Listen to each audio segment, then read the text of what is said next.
বলুন না জোরে মহব্বতে, আর একটু আস্তে করে। কাদের চেহারা দেখছি বলেন? এই আলিম মানে কোন আলিম? এক আলিম হলো জাননেওয়ালা, আর এক হলো আলিমে দ্বীন, যে দ্বীন ও ইসলাম শরীয়তে মুতাহহারার উপরে চলনেওয়ালা আর চালানেওয়ালা। বুঝা গেল? যাদের চেহারাকে দেখলে নবী মুস্তাফার চেহারা দেখার সওয়াব বলেন জোরে। নবীকে আমরা কেউ দেখেছি বাবা? তো নবীকে দেখিনি, নবীজির প্রতিনিধিকে দেখছি, নবীজির নায়েবকে দেখতে পাচ্ছি। এই তৌফিকটা কে দিয়েছেন বলেন? আল্লাহ। সে আল্লাহর জন্য একবার হামদে পড়া যাবে না? শুকরিয়া আদায় করা যাবে? তাহলে একবার খুব জোরে বলুন আলহামদুলিল্লাহ। যে নবীর ওসিলাতে আমাদের সৃষ্টি করেছে, কে সৃষ্টি করেছে? আল্লাহ। কার ওসিলাতে? নবী মুস্তাফার ওসিলাতে। তো আল্লাহ তো সবকিছু সৃষ্টি করেছে।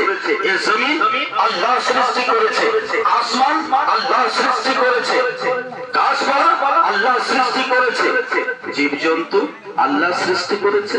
আপনাকে আমাকে যদি হাতি, ঘোড়া, গাধা, উল্লু, খচ্চর তৈরি করে দিত, কিছু করার ছিল?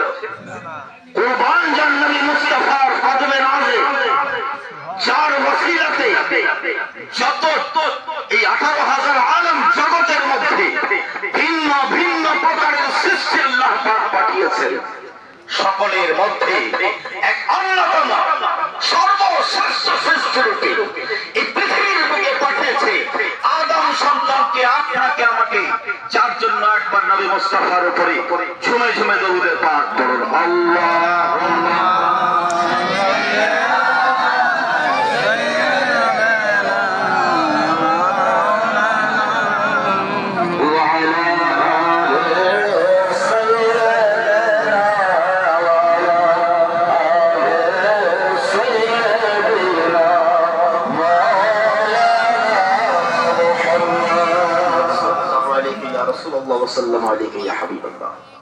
তো আয়াতে কারিমা তেলাওয়াত করেছিলাম।